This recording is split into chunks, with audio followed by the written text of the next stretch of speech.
item of business is we have approval of minutes from the February 10th, 2026 Board of Trustees meeting. Is there a motion to approve these minutes as presented? I would so move. Second. Motion second, all in favor, please say aye. Aye. Those are approved, thank you very much. Under Supervisor Reports, first item is approval of a $1,000 stadium standout sponsorship for the Alliance Township Liberty 2026 program. We've been a long-standing sponsor of the Township Liberty.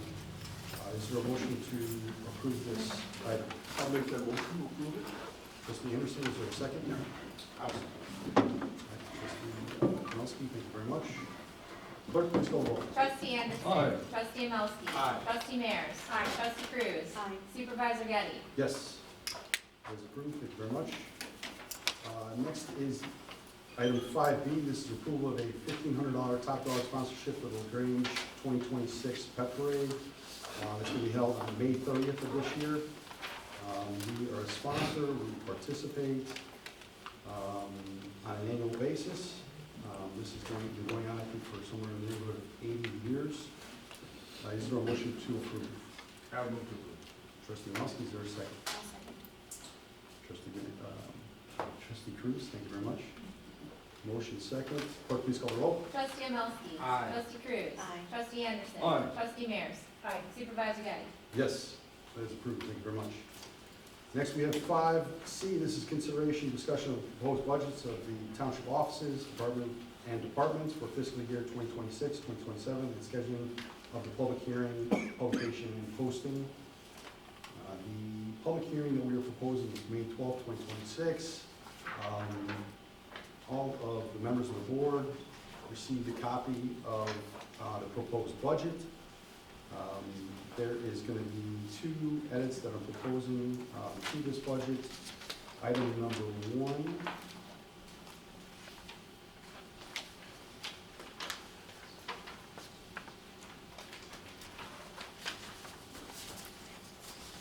is under general town, so it should say GT.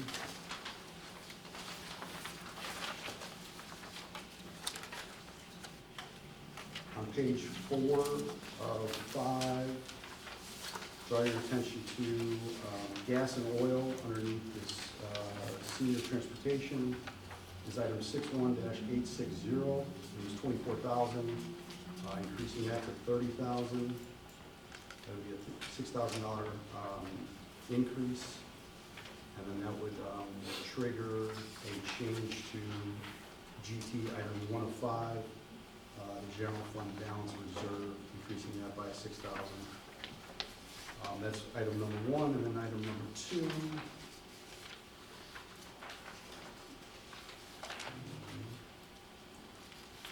On item GT 3 of 5, page 3 of 5 of general town,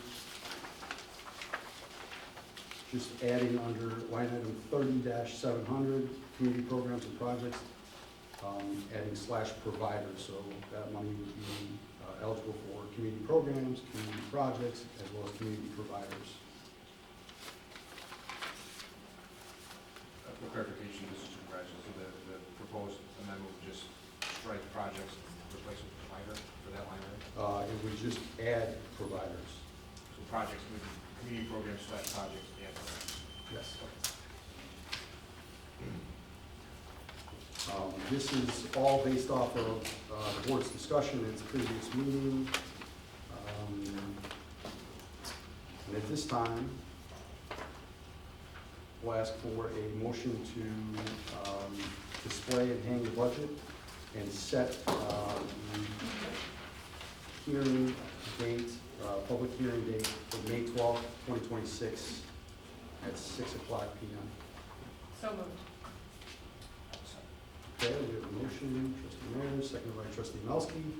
Any discussion? You said May 6th for the public hearing? Nope, I said May 12th at 6 p.m. May 12th at 6 p.m. What I asked. Sure. May 12th. Thank you. Okay, motion is second. Clerk, please call the roll. Trustee Mears. Aye. Trustee Amelski. Aye. Trustee Cruz. Aye. Trustee Anderson. Aye. Supervisor Getty. Yes. That is approved, thank you very much. Moving on to clerk's report. Okay, we had very exciting early voting at the township this time around, we had 1,999 early voters. It was up about 500 from the last time we hosted early voting. Very successful. Today we hosted a successful Medicare benefits clinic. We had several seniors who attended and found it to be quite helpful. We have a smartphone tech clinic coming on Thursday, March 20th, this Thursday actually, 1 o'clock to 2 o'clock. Very excited for this. It's, I believe, full. Chair yoga returns on April 2nd. It's been on hiatus due to our early voting. There are many, many seniors who are looking forward to its return from 1 to 2 o'clock p.m. Admissions are also coming back to the township from April 7th to April 10th from 10 a.m. to 4 p.m. We're receiving lots and lots of calls. People are thrilled to see that coming back. We have our annual town meeting on Tuesday, April 14th at 7 p.m. in this room. We're excited to welcome everybody in for another great celebration. And then finally, we have the Local 150 here tonight to present about responsible bidder ordinances. I believe they have a PowerPoint presentation. And Tom, I'm going to turn it over to you. I'm gonna just dim that area of Right. lights, so don't. Thank you. I appreciate you all giving us the time to speak, as well as hooking us up with the equipment so that we can kind of make a quick presentation to you guys. My name is Tom Haley. I'm with the IIFC, and we are a labor management organization that safeguards and looks out for public works construction projects. We advocate for municipal bodies to pass responsible bidder ordinances so that the work that's done in your communities, in your townships, you all know, is done by the best that you can get it done by. Responsible bidding. Local laws. Laws require state and local governments to award contracts to the lowest responsible bidders. Responsible is not well defined by the laws governing government contracts. The Illinois Procurement Code defines the responsible bidder for state contracts with specific criteria, and that's no similar criteria set out for local government public works. And Indiana and Iowa also have their own codes for procurement. But what does responsible mean? The lowest responsible bidder is not always the responsible bidder. Public bodies can choose which bidder other than the lowest bidder as long as the selection is in the public interest, without fraud, unfair dealings, or favoritism. There's a reasonable basis to have to change the lowest reward. The lowest responsible bidder does not mean strictly the lowest dollar amount bidder, but the lowest dollar amount bidder who is most capable of doing the work in a satisfactory manner. And this comes from legal language here, in this case, People ex rel Peterson versus Omen, and if you guys want to know more about that, we can definitely try to look that legalese up for you guys. And what is a responsible bidder ordinance? In today's presentation, we're going to focus quickly on what a responsible bidder standard as they pertain to local government public works construction contracts. Local public bodies may adopt responsible bidder ordinances to define what constitutes a responsible bidder, and those RBOs establish verifiable standards and objective criteria to ensure that the public body is employing quality contractors. A lot of questions we receive from townships are they legal? Public bodies have wide discretion choosing the lowest responsible bidder, and with an expectation of winning a contract, it does not always afford the losing bidder the due process. Are they legal? Over 100 Illinois local public bodies have adopted RBOs. Nearly 70 local public bodies in Indiana have adopted them.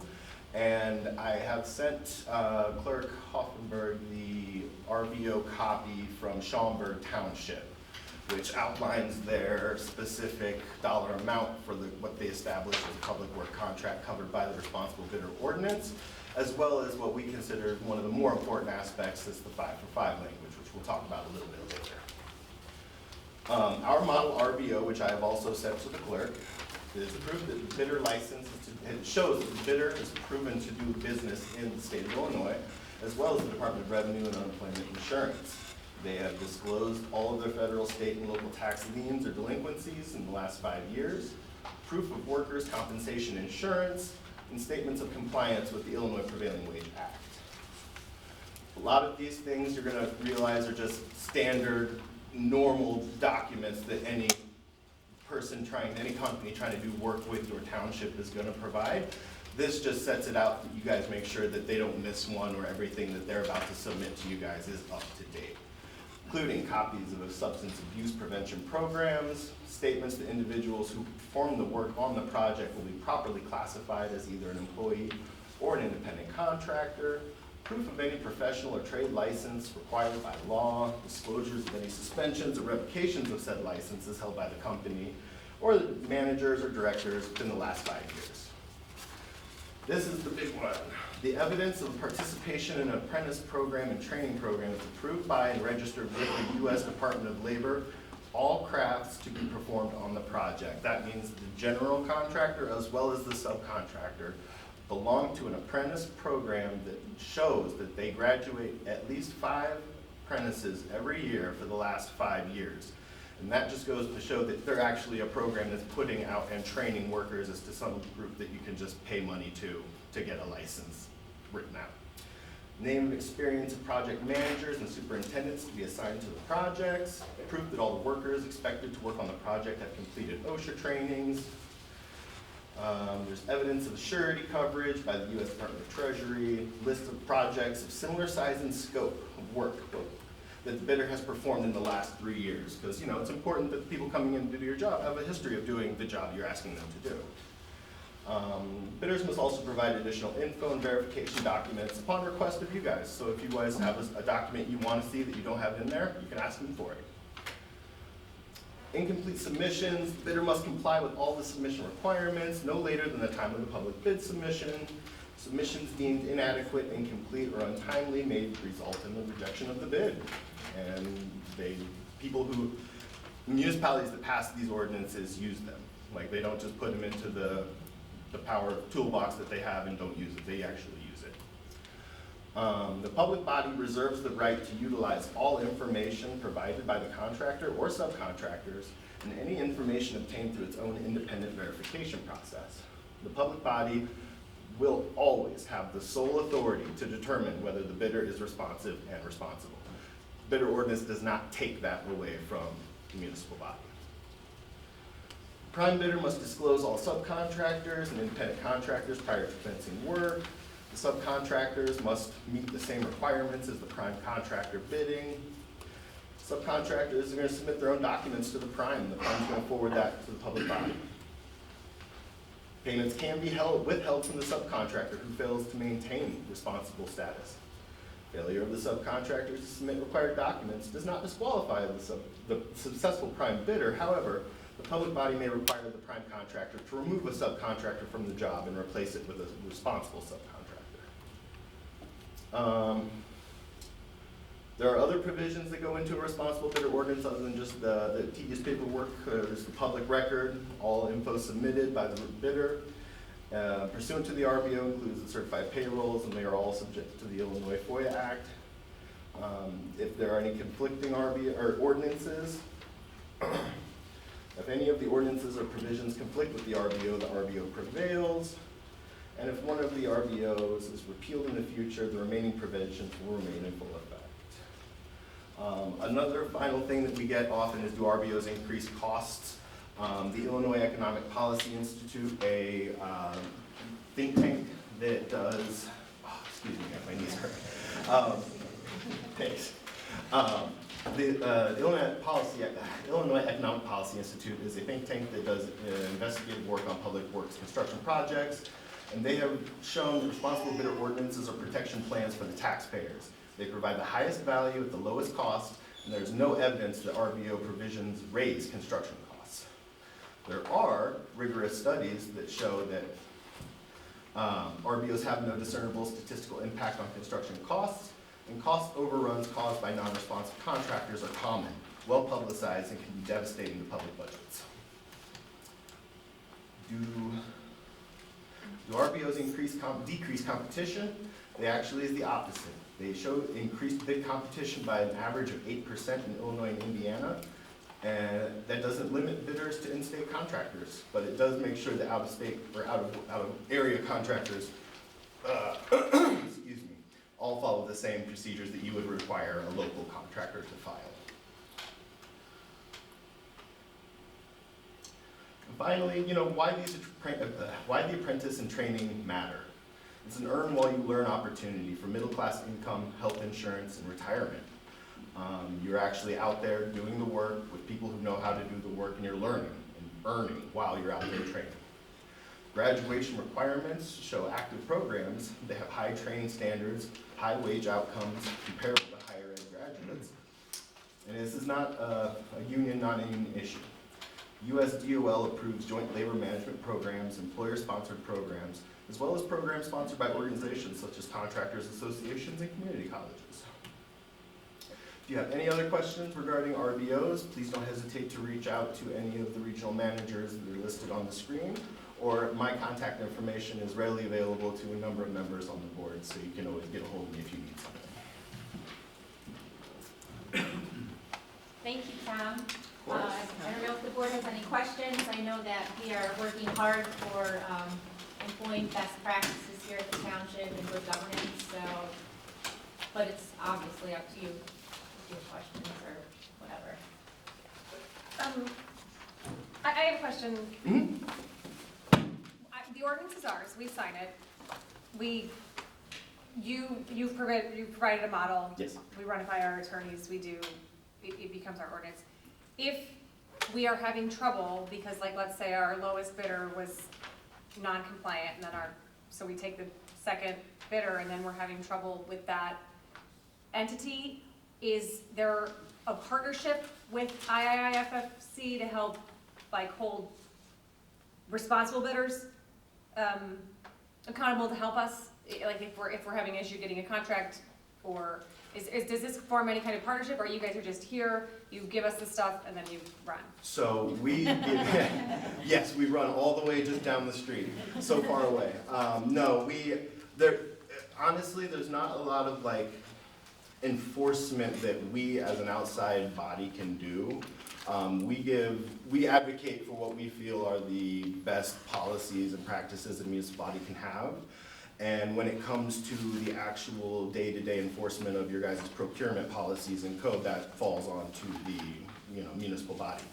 In that same breath, I can always try to reach out if we have contacts with a contractor that you guys are having problems with. We can always try to reach out and talk to them, maybe see if there's an issue that we can help them with. Because obviously workplace construction issues don't just fall on the municipal body side, like sometimes they fall on the contractor side too. So we're always a tool to help try to facilitate these processes moving faster and more effectively than they might. But I would have to say that the enforcement of that policy, once you guys sign it and pass it, would fall onto you guys, but we're a tool to help needed.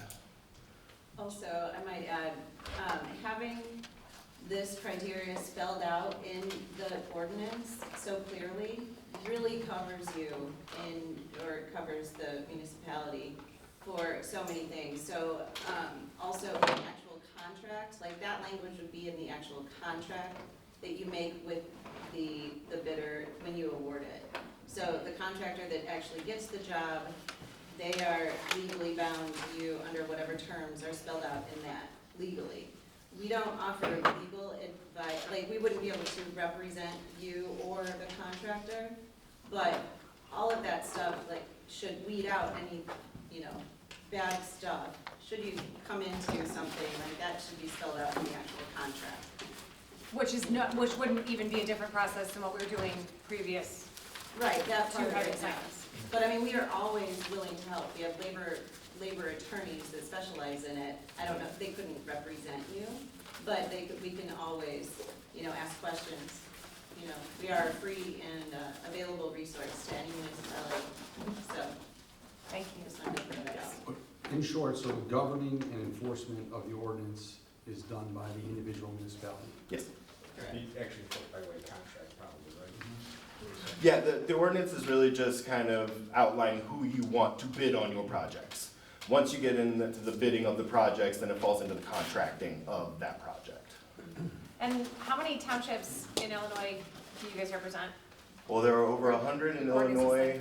I think that number's probably grown. It's like since 120 right now. 120 or so right now. But we don't represent them. These are Right, just that- RBOs that have passed in the state. And then we take them and put them on our website so that other municipal bodies can see them and kind of categorize them and organize them into different areas, counties.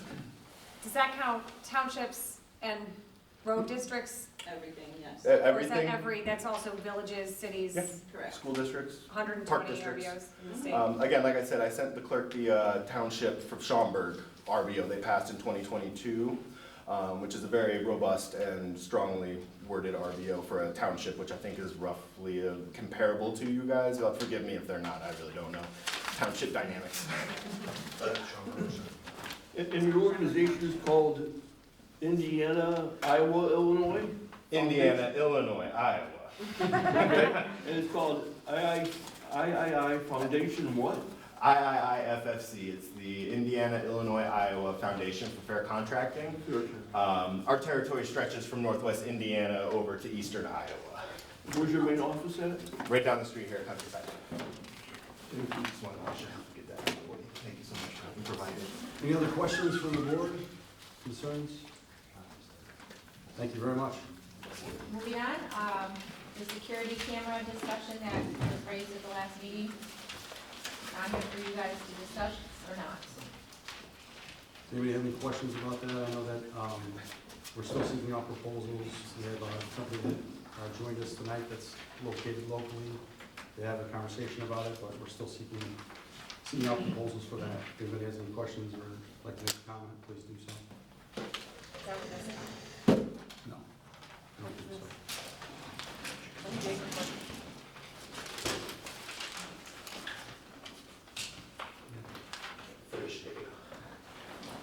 Who's recording us? I believe Mr. Robinson is recording us. He's a resident of the township and he records many meetings in the area, including many in Grange. Welcome. And I'll make my comment at the public comment time. Perfect. So we've only spoken to 2 other companies so far? We got 2 proposals, Two then? Yeah, we have- proposals? Yeah, I've only seen one so far. So we have one that's pending, and one gentleman we just met tonight. We're seeking one out. Mr. I think that was Robinson, included in the you're- packet.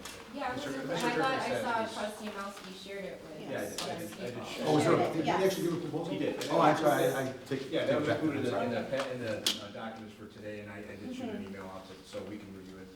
Yeah, something. Okay, perfect. Okay, very good. Thank you very much. Moving on to the assessor's report. Assessor Hines, anything happened? Anything new? First installment property tax bills are due April the 1st, and exemption season is open, so applying for exemptions to show up on the second installment bill. That filing period is open now. You can come to the township office to help secure your exemptions. Thank you, sir. No. Any questions for the assessor? Hearing none. Commissioner Carr? Few things, 5559 Wolf Road, which is the demolition project, along with the grading for the floodplain. The joint venture with MWRD in Cook County, the asbestos started today. Demolition, we're working out the contract and should be starting here in the next couple of weeks. The 2026 road project for the township will be starting April 15th. And then the final thing is next Monday, branch pickup starts. On Mondays, it'll be the west side of Willow Springs Road, and on Tuesdays, it'll be the east side of Willow Springs Road from now until the first snowfall. So if it's anything like the day we had the other day, we could have snow, 70 degrees, and rain and wind all in one day. So might be a short branch pickup, but we're planning on going all the way to the first snowfall, which is hopefully sometime in the end of November, beginning of December. So all the machines are ready to go, the truck's ready, the chipper's ready. It's been out a couple times just picking up stuff from the wind damage. That concludes my report tonight. Thank you, sir. Moving on to finance, trustee Melsky. Thank you, Mr. Supervisor. I do have a series of motions to present to the board to satisfy the outstanding financial obligations of the township. We will begin with general town fund. I am making a motion to approve spending in the amount of $181,386.66. I so move. I'll second that. Motion by Melsky, seconded by Anderson. Any comments or questions? None. Clerk, please call the roll. Trustee Mowski. Aye. Trustee Anderson. Aye. Trustee Mears. Aye. Trustee Cruz. Aye. Supervisor Getty. Yes, it is approved. Next, we will move on to general assistance fund. I move to approve spending in the amount of $8,841.07. So moved. I second. Okay, Melski, seconded by Cruz. Clerk, please call the roll. Trustee Melski. Aye. Trustee Cruz. Aye. Trustee Mears. Trustee Anderson. Aye. Supervisor Getty. Yes, that is approved. Next, we'll move on to road and bridge. I move to approve spending for road and bridge in the amount of $86,982.90. So moved. Second. Motion by Melski, seconded by Mears. Clerk, please call the roll. Trustee Melski. Aye. Trustee Mears. Aye. Trustee Anderson. Aye. Trustee Cruz. Aye. Supervisor Getty. Yes, that's approved. And lastly, I move to approve spending for the special police fund in the amount of $8,526. So moved. I'll second that. Trustee Melski, Trustee Anderson. Clerk, please call the roll. Trustee Melski. Aye. Trustee Anderson. Aye. Trustee Cruz. Aye. Trustee Mears. Supervisor Getty. Yes, that is approved. That concludes Finance Committee. Okay, any questions for the supervisor? Thank you very much. Moving on, we have building and maintenance. The biggest item that we had was early voting that went on here at the Township Hall for 15 straight days. We were open 7 days a week during that time period. Overall, staff did a great job, as well as cleanup afterwards, just with signs and literature and all the things that come with elections. We had to clean up afterwards, but it was all handled very well by everybody that was involved. So thank you very much. That is all I have. Senior Transportation, Trustee Mears. No report. Thank you. Committee on Youth, Trustee Cruz. No report. Mental Health Commission, Clerk. Just very briefly, we're really excited. We have a variety of programs coming to the township. We have an art expressions class that's filling up. We have something called the Unplanned Road, which also very popular. We have a sound bath series that we'll be offering. And finally, looks like we are finalizing the details on a summer camp. Will likely be held at Hope Church. I believe that's in Indian Head Park. We're just finalizing the details and negotiating the space and coming up with a plan. So those are the highlights. Very good. Thank you very much. Special Police, Trustee Anderson. Yes, this is going to be for February report 2026. Special Police conducted 342 self-initiated premises checks. They conducted 4 assigned premises checks and 5 school premises checks. That concludes my report. Okay, thank you very much. And for the record, we do have a member of the Cook County Sheriff's Police present with us today. Thank you very much. Is there any old or new business at this time? There being none, we'll open up to public comment. I'm Jonathan Owens, and I'm a resident. Basically, I've recently gotten into local politics, and one of the things I've noticed has been interesting to me is the limited access to a lot of these smaller municipal type meetings, and that, basically, in today's world, it's not that hard to record meetings and put them out. It increases access to the public, it increases engagement, and it also infinitely helps transparency. You guys are here doing good things, you guys are using reasoning, you guys are doing the right things, there's no secrets here, we're here, anybody's here, but to increase that access and allow anybody and everybody to it, and allow that on a normal basis. Also, if anybody's looking to begin participation, understanding who these people are, what you guys do. Also, if I had a complaint, do I take it to my municipality, do I take it to my township, do I take it to my county? All those kind of things can tremendously help to increase access and awareness. The rig that's sitting over there, retail is about $300 to put together. It's not that complex, it's not that hard. Uploading that to YouTube in today's world is no problem. Along with just my own personal affinity toward it, I'm also offering that basically I'm happy to, as a resident of the township, donate the equipment to give it to you to drop that barrier to entry, at least until or as you move on. Basically, there's no reason not to record it, there's no reason not to post it. I'm happy to, A, provide that equipment, and B, any assistance to actually make it happen. And so anything you guys can do to take over that responsibility and move forward with it would be greatly appreciated. Thank you, sir. Anyone else? So you're recording this and you're gonna upload it to YouTube after this meeting Correct? on your channel? Correct. And it's Jonathan Robinson, Eyes on the Grange is actually the channel. Eyes on LaGrange. I love it, thank you. No problem, thank you.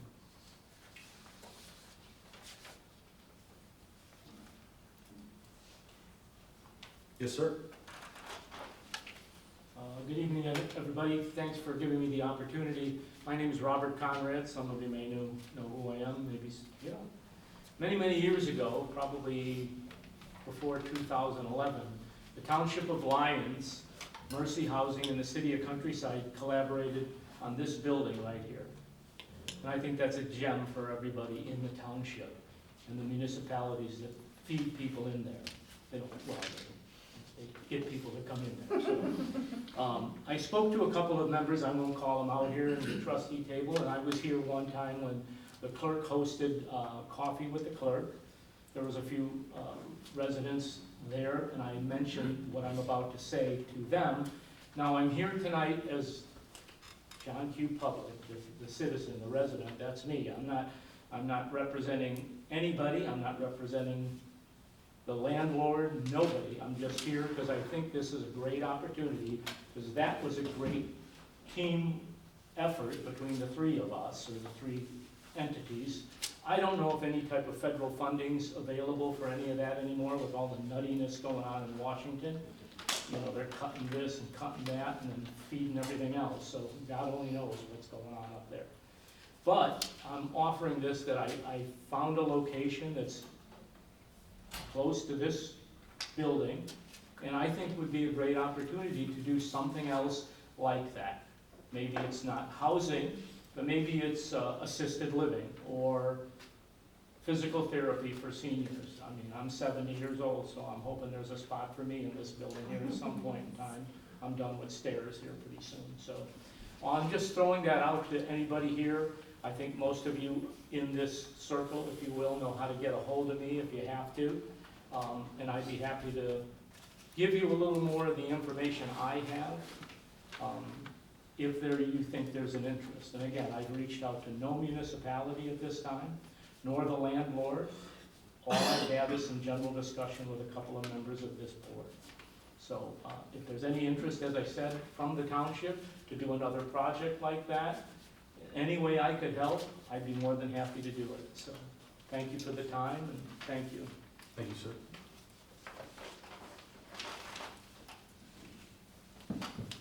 Yes, sir?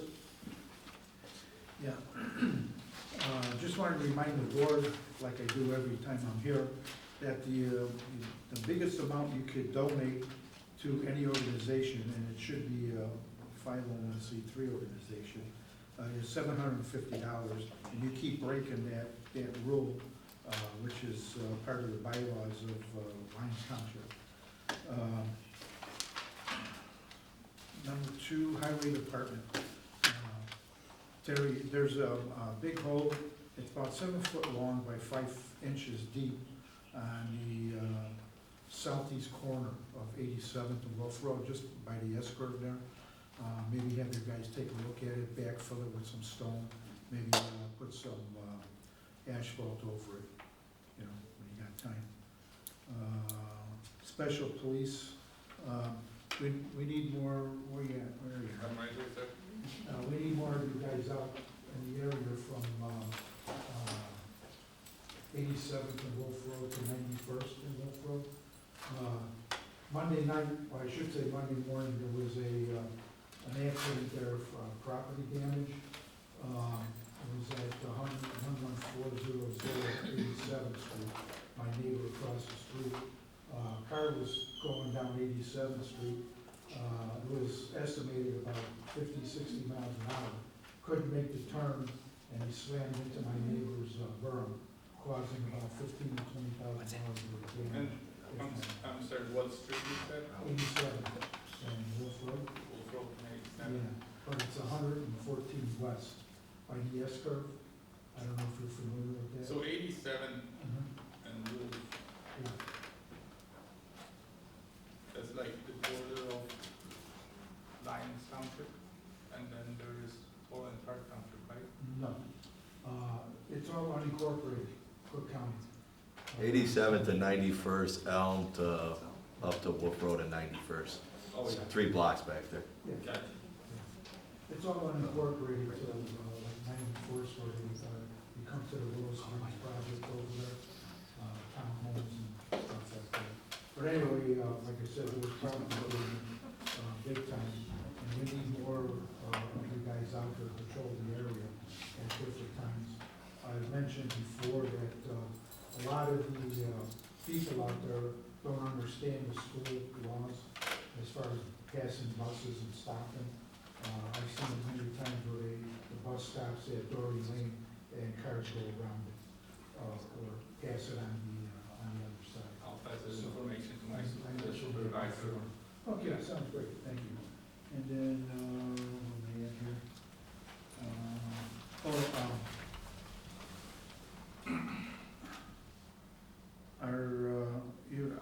I see that you're running for Congress, Mr. Getty. And just wanted to know if, like, when the press is going to ask you questions, are you going to be answering them, or because I know you have different rules over here considering answering questions from people that ask questions. So I'm going to take that as a no. So basically that's it. Don't have anything else. Thank you. Thank you, sir. Anyone else? Very good. We have a motion to adjourn. I so move. Trustee Malsky, is there a second? I'll second that. Trustee Anderson, all those in favor, please say aye. Aye. Meeting adjourned 6:30.